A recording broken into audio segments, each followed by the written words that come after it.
显听令。西瓜。看，风云奇变。脑袋瓜。明龙寡不敌众，诛仙部下副使在针对我，还是我的鞭子硬。赵管事。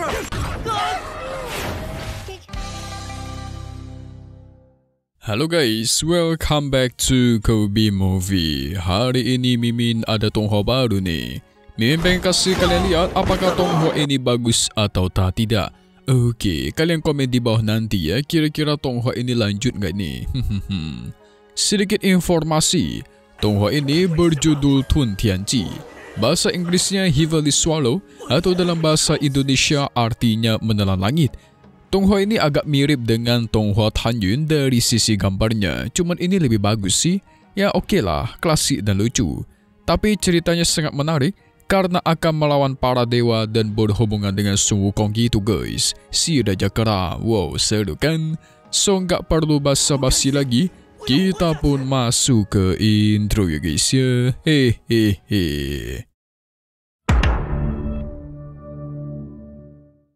Alkisah di zaman dulu ada seorang bocah yang sedang bersantai, namanya adalah Minglong. Minglong ini dianggap sudah mempraktekkan teknik terlarang dan harus dihukum oleh langit.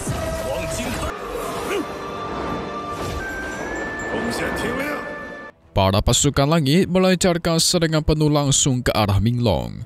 Minglong menebas semua serangan itu menggunakan tongkatnya guys. Ini seperti tongkatnya Kera Sakti.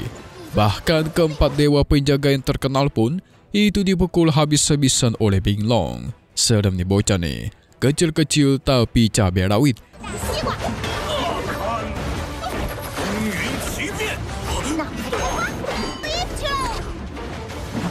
Dia menantang Kaisar Gyok untuk muncul dan bertarung langsung. Jadi Kaisar Gyok itu adalah penguasa langit guys. Minglong diserang dengan tapak raksasa dari atas langit. Dia sempat terjatuh tetapi dirinya murka itu kembali naik, membantai habis-habisan ribuan pasukan langit. Saking sengitnya pertarungan ini, Minglong menghancurkan tubuhnya sendiri dan tongkat emas senjata utamanya itu jatuh ke laut guys, tanpa ada yang tahu keberadaannya.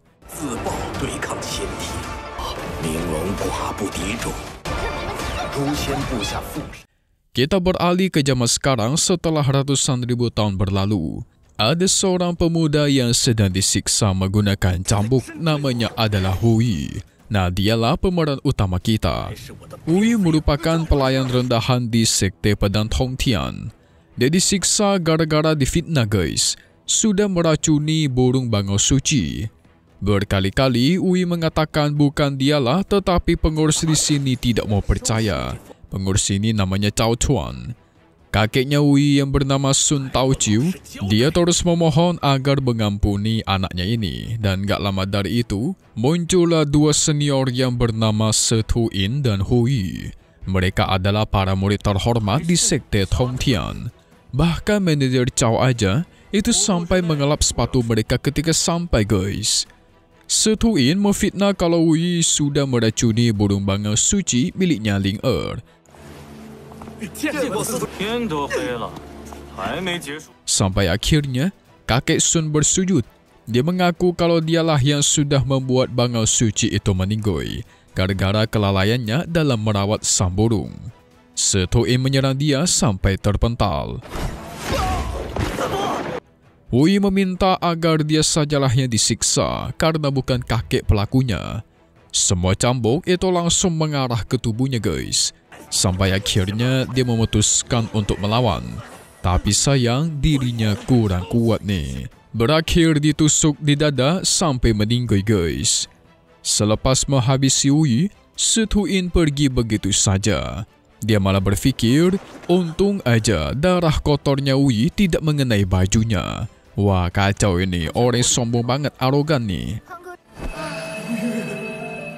Malamnya, kakek Sun sedih bukan main, dia menguburkan Hui dan memberikan warisan terakhir yang dia miliki, yaitu kalung emas pemberian leluhurnya. Jadi sebenarnya kakek Sun bukanlah keluarga asli guys, melainkan seorang om-om sebatang kara yang tidak punya istri ataupun anak, sehingga dia mengangkat Hui sebagai anaknya.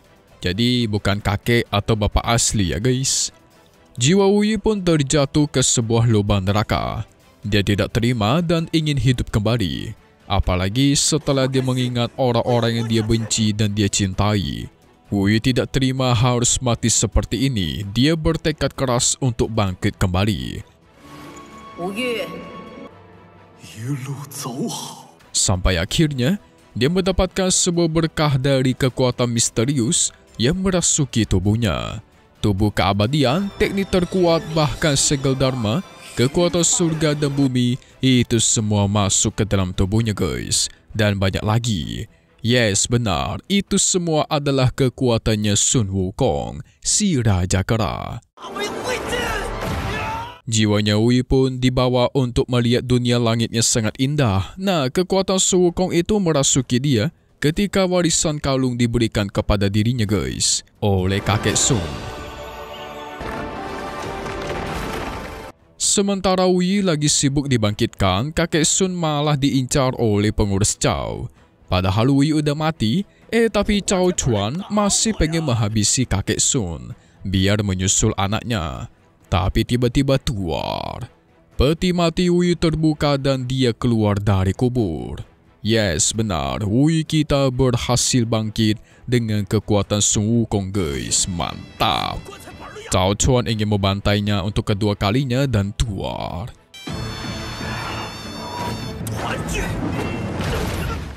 Wu Yi sekarang itu berbeda dengan yang dulu. Sekali dia dorong tangan Cao Chuan dipentalkan sampai dia tertusuk oleh tongkatnya sendiri. Kakek Sun langsung mengusir Wu Yi untuk pergi dari sini. Dia bakal mengancam akan bundir guys, menghancurkan kepalanya sendiri kalau Wu Yi tidak pergi dari sini. Gara-gara dia sudah menghabisi pengurus Cao, pasti sekte gak bakal tinggal diam. Tetapi Wu Yi menolak, dia malah mengatakan tidak akan pergi dari sini dan akan melawan. Dia mengajak kakek Sun untuk bersiap karena dia memiliki tujuan mengikuti ujian masuk sekte besar. Dia ingin memulai pembalasan dendam kepada musuh-musuhnya dari bawah nih guys, mantap. Singkat cerita, Wu Yi terus mencoba memahami kalung emas warisan dari leluhur kakek Sun.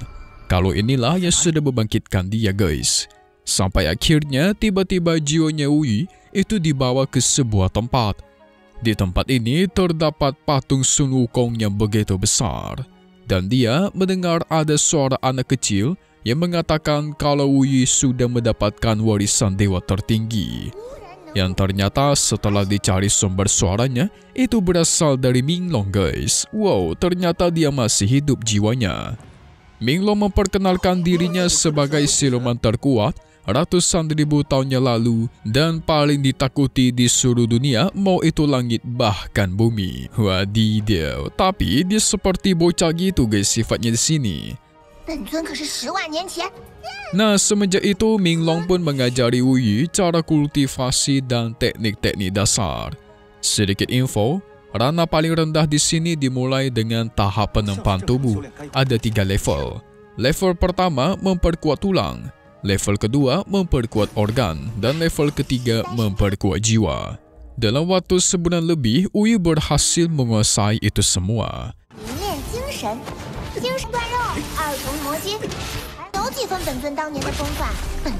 Tapi bagi Minglong, bakat ini masih terlalu buruk. Karena masa sebulan cuma nerobos 3 tingkatan ya kan, masih kurang nih hitungannya nih. Tapi ternyata tidak jauh dari sana ada seorang wanita yang bernama Su Yanli. Dia terluka parah dan sedang diserang oleh monster beruang raksasa. Dengan seluruh kekuatan, dia berusaha melawan beruang itu tetapi sia-sia saja karena jiwa spiritualnya habis sampai akhirnya tuar.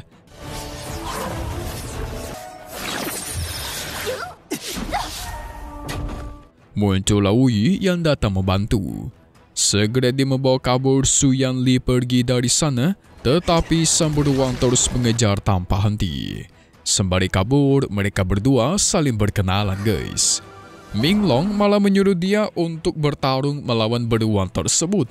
Pukul kepalanya, colok matanya.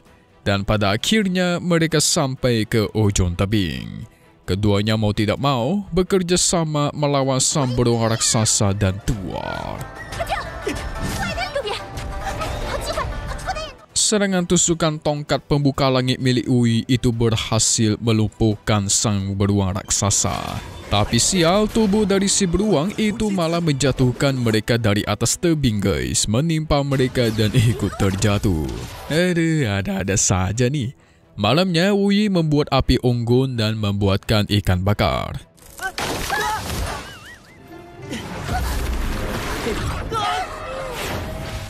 Su Yanli di sini sangat cuek dan galak guys, tetapi Ui kebalikan dia sangat baik, bahkan mencoba membersihkan luka-lukanya. Tentu bingunglah Su Yanli ya kan, kenapa Ui itu begitu bersikeras menyelamatkan dirinya. Ya buat baik kan gak perlu alasan ya, jawab Lord kita Ui. Mantap nih, lelaki sejati ya kan. Tapi Su Yanli tidak bisa berlama-lama karena dia harus bertemu dengan masternya. Dia mengajak Ui agar segera kembali ke sekte. Singkat cerita, mereka pun sampai ke sebuah tebing. Nah, di sana mereka menemukan banyak jejak siluman yang sudah meninggoy. Entah apa yang terjadi, tapi ini bakal dilaporkan kepada para petinggi. Dan akhirnya mereka pun berpisah. Besoknya ketika Ui sedang sibuk menyapu di sekte, dia mendengarkan gosip para pelayan di sana yang membicarakan kematian dari pengurus Cao Chuan. Harusnya Ui juga udah dihabisi, tapi kok dia bisa bangkit dan muncul di sini lagi ya? Gak lama dari itu muncullah dua burung bangau suci. Yes, itu adalah kehadiran Se Tuin dan Hui. Se Tuin cukup kaget ketika melihat Ui yang masih hidup. Dia pun tidak sabar ingin menghancurkan tulang-tulang dan daging Ui untuk kedua kalinya. Tapi tiba-tiba muncullah sosok lain yang menghentikan mereka. Yes, itu adalah Su Yanli. Su Yanli langsung mengusir Se Tuin untuk pergi dari sana, tetapi dia tidak mau. Se Tuin terus membacot dan mengoceh sampai akhirnya dia ditampar oleh senior Su. Setelah merasa kehilangan muka, Se Tuin segera pergi dari sana.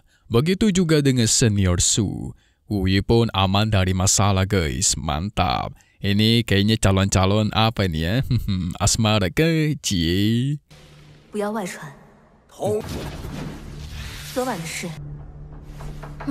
Singkat cerita, kompetisi pintu masuk menuju jalan abadi pun dibuka guys. Nah, jadi di sini terdapat ujian bagi mereka 10 orang yang berhasil keluar dari 3 jalan abadi, maka mereka bakal diperbolehkan mengikuti kompetisi Teng Xian Tai. Banyak orang tidak sabar untuk menonton kompetisi ini, termasuk Se Tuin dan juga Hui. Orang yang bertanggung jawab pada kompetisi ini adalah Su Yanli beserta masternya. Sementara Hui sibuk menggondong si kakek Sun untuk ikut menonton. Hui bakal ikut kompetisi ini guys, dan akhirnya mereka pun sampai. Gerbang abadi pertama dibuka. Segera para peserta masuk ke dalam. Baru saja masuk, mereka langsung dihadapkan oleh berbagai monster ular yang begitu besar.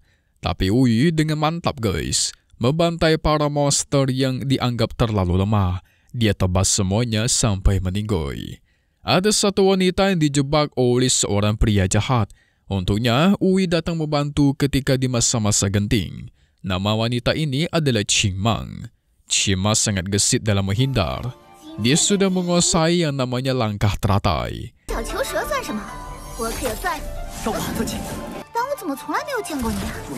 Se Tuin menonton peningkatan kekuatan Ui, dia malah merasa senang guys. Kalau semisal cepat mati di kompetisi kan gak seru jadinya. Biarkan dia bertemu musuh kuat, lalu tersiksa sampai meninggoy.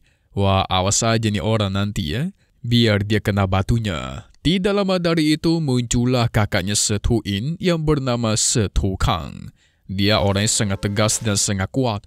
Dan juga ada seorang murid yang bernama Mo Shesu. Mo Shesu ini muridnya santai tapi juga pasti kuat guys. Calon-calon musuhnya Lord kita Ui nanti kah? Sepertinya si iya ya. Kita pindah lagi ke tempatnya Wuyi. Bahkan buaya darat raksasa pun dia bantai habis guys, keren-keren. Makin lama makin overpower dia nih. Apalagi dia memiliki tubuh cincang abadi yang tidak bisa dihancurkan milik Sun Wukong. Mantap. Nah, mereka sampai ke level terakhir. Muncullah gorila raksasa yang begitu kuat guys. Beberapa orang mencoba melawannya tetapi tiada hasil. Banyak yang memutuskan untuk kabur dengan kertas teleportasi. Tapi gorila itu dengan mudah Wuyi jatuhkan hanya dengan satu serangan. Belum selesai, pertarungan kembali berlanjut. Memang dalam hal kekuatan fisik Sun Wukong sangat luar biasa guys. Apalagi dia memiliki tubuh abadi tidak bisa hancur. Nah sebenarnya, ada sosok kuat di pavilion puncak sekte Tongtian yang memantau Wuyi. Entah kenapa dia memantau seorang Wuyi yang cuman masih seorang praktisi lemah. Setelah semua gorila di sana dikalahkan, barulah muncul si Raja Gorila yang menghisap semua energi anak buahnya.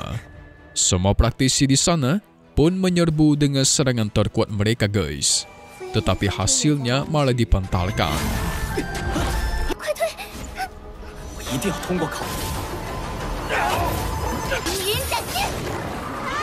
Semua orang pun mundur kecuali Wuyi. Dia mengeluarkan tongkatnya, bertarung melawan sang Raja Gorila seorang diri. Wuyi berpindah ke belakang lalu melancarkan serangan terkuat, yaitu tongkat pembuka langit dan tuar. Pada akhirnya, Raja Gorila pun dipentalkan begitu jauh.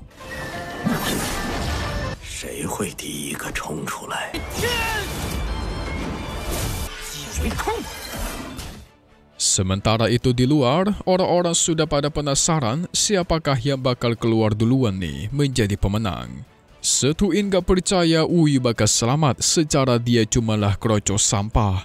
Tapi hasilnya, Wuyi orang pertama yang keluar dari sana bersama dengan lainnya guys. Melihat itu kakek Sun bangga bukan main. Tapi langsung dikatain dan dicegat oleh Setuin. Setuin mengatakan, ketika Wuyi berhasil lolos dan memasuki sekte Tongtian, maka kita bakal menjadi satu keluarga, satu seperguruan. Tapi dalam artian, Setuin bisa lebih mudah menyiksa Wuyi di masa depan guys. Wah, ni orang jahat ni asli ni. Awas saja nanti dihabisi sama Wuyi kita menggunakan teknik tongkat pembuka langit. Nanti badannya dibuka guys, dibelah jadi dua, mantul. Setelah itu, sang juri mengumumkan ujian selanjutnya adalah pertarungan di altar dewa. Jadi, inti pada ujian kali ini itu adalah merebut bola dewa guys. Bagi siapapun yang bisa mendapatkan bola dewa dan berakhir di altar dewa sampai akhir, maka dialah pemenangnya. Supaya semuanya menjadi semakin bersemangat, sang juri membocorkan hadiah yang bakal didapatkan kalau menjadi pemenang, yaitu mendapatkan 2 harta berharga. Pertama, pil pemadatan Qi. Hadiah yang kedua adalah senjata ilahi tingkat tinggi. Tidak perlu buang banyak waktu, si juri mengumumkan ujian secara resmi itu dimulai. Para peserta yang ada di sana bertarung buat memperebutkannya guys. Wuyi bertarung dengan salah satu murid yang memiliki fisik sangat kuat. Tapi akhirnya Wuyi menang telak. Dia melesat maju menghempaskan murid itu dan membuatnya mati kutu guys. Sementara Cao Tanlong dia diam-diam mendekati Qing Mang mengajaknya buat kerjasama nih. Tapi Qing Mang gak tertarik. Oleh karena itu Tanlong kembali mengajak semua peserta yang tersisa. Mengajak mereka buat bekerja sama dalam mengalahkan Wuyi. Dengan imbalan 1000 batu spiritual. Dan akhirnya terjadilah pertarungan sengit di sana guys. Tanlong tidak tinggal dia menonton doang, dia menggunakan teknik 13 pedang keluarga Cao. Pedang menembus awan dan melesatkannya ke arah Wuyi. Itu langsung membuat dia terluka parah. Tanlong memadatkan kekuatan pedang kembali, melancarkan teknik pedang penunggang angin sehingga tuar. Terjadilah ledakan yang sangat besar di atas arena.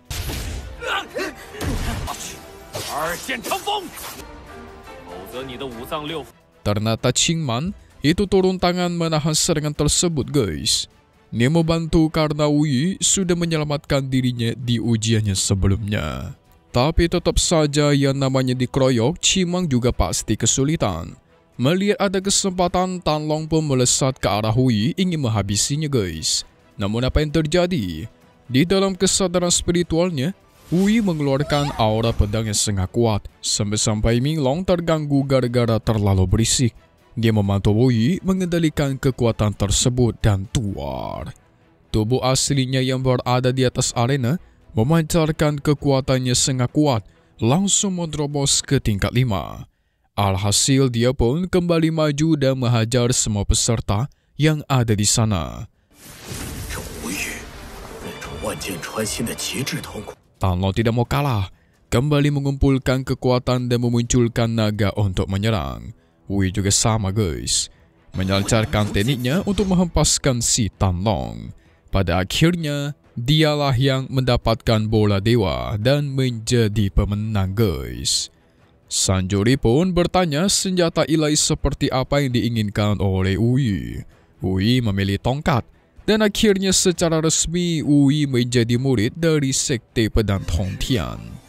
Tapi sebelum dia dikasih pergi ke Sekte Pedang, Wuyi meminta izin buat mengantarkan kakeknya pulang. Si kakek ternyata udah dibawa oleh Setu pulang duluan guys. Apa yang terjadi ketika Wuyi sampai di kediamannya, dia melihat kakeknya sudah meninggoy. Wah, sedih banget. Alhasil dia pun langsung mengubur sang kakek, bertekad membalaskan dendam ini nanti.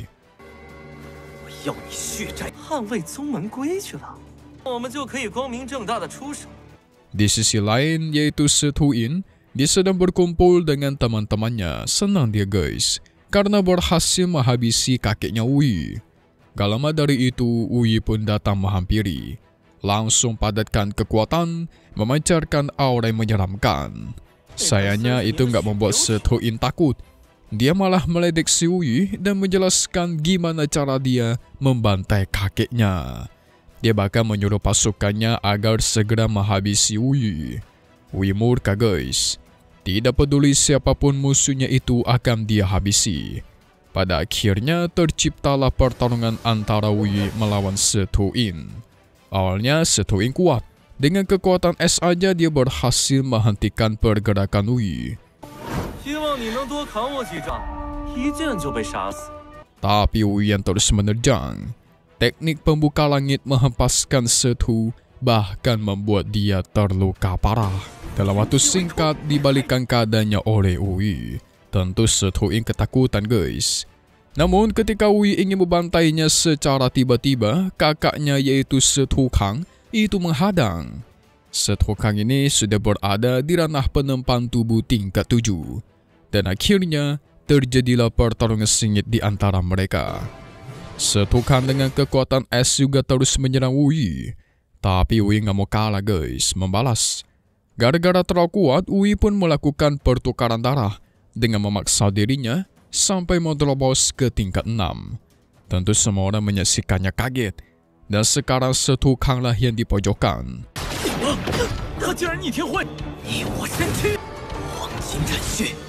Dalam keadaan terpojok, Setu Kang masih menggunakan salah satu tekniknya, yaitu teknik es untuk mengurung Wuyi. Dia ingin membantai Wuyi sesegera mungkin, tapi Wuyi murka guys.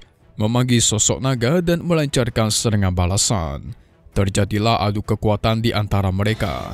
Tapi hasilnya Wuyi terlalu kuat dan berhasil membantai Setu Kang. Jelas itu membuat Setuin makin ketar-ketir dia. Di sini Wuyi dan gak kenal ampun guys. Membantai semuanya di tempat. Tapi tiba-tiba muncullah adiknya Setuin yang bernama Setu Minglang. Aduh ganggu aja nih. Setu Ming gak terima akan perbuatan Wuyi, bahkan melancarkan serangan. Ye Huiyan juga nggak terima juga melesat guys. Tapi tiba-tiba senior Su Yan Li itu datang untuk melindungi Wuyi. Gak cuma itu, senior Su membawa ketua sekte guys. Ketua sekte posisinya mendukung Wuyi karena memang Setuin dan Setu Kang sudah berbuat kejahatan dosa. Tapi Ui juga dihukum gara-gara dia sudah membantai murid lainnya, yaitu hukumannya 1 tahun pengasingan. Aduh, parah banget nih. Hukuman musuhnya gak dikasih tahu guys. Setelah itu, Ui pun kembali ke makam sang kakek dan meminum anggur di sana sebagai tanda perpisahan. Dia bernostalgia mengingat masa lalu dan sedihnya bukan main. Si kakek kan satu-satunya keluarganya yang ada di sini. 老头，你还总教我怎么活？你带我回宗门也有7、8个年头。 Gak lama dari itu, Ui merasakan si kakek itu ada di hadapannya. Dan kebetulan, tiba-tiba ada seekor monyet yang mencuri anggurnya untuk dia minum. Karena monyet itu mirip dengan sang kakek, akhirnya Ui memutuskan untuk merawatnya dan memberikannya nama sebagai Tao Ye. Ini Mimin gak mau ganggu momen kesedihannya Ui ya, tapi masa nganggap seekor monyet sebagai kakeknya kan? Merasa terhina kakeknya nanti. Cuma gini guys, di ajaran Buddhis atau beberapa ajaran ada yang namanya reinkarnasi. Nah, kemungkinan Ui itu memikirkan kalau kakeknya bereinkarnasi menjadi seekor monyet. Makanya dia merasa sosoknya itu mirip dengan kakeknya. Nah, menurut kalian Tonghua ini seru atau tidak? Dan perlu dilanjut atau enggak nih? Kalau misalnya enggak seru, oke Mimin gak lanjut. Kalau seru, komen banyak-banyak di bawah, oke? Coba kita lihat spoiler buat part 6 mendatang yang akan rilis nanti. Jadi singkatnya kita bakal melihat pertarungan antara Senior Yi dengan Cui Eng. Di sini kelihatan Senior Yi menghajar dia habis-habisan dengan mudah, membuat para murid di sana yakin Wu Yi nggak bakal bisa menang melawan Senior Yi nanti. Sementara Wu Yi kembali ke makam sang kakek untuk minum anggur. Cuman kali ini dia membawa Qingmang guys. Wah, apakah setelah ini Wu Yi kita bakal bertarung melawan Senior Yi yang sangat kuat? Seru nih. Kita tunggu lagi di part 6 Tun Tianji atau Heaven Swelling Records. Tunggu di hari biasa guys ya. Update lagi nanti buat tuan-tuan selanjutnya dan pastinya cuman di sini. Kubi Movie. Thank you buat kalian sudah nonton dan selalu support channel Mimin. Semoga kalian semua sehat selalu ya. Memang pamit undur diri dulu. Kita bakal ketemu lagi di video-video selanjutnya. Oke kalau gitu. See you guys.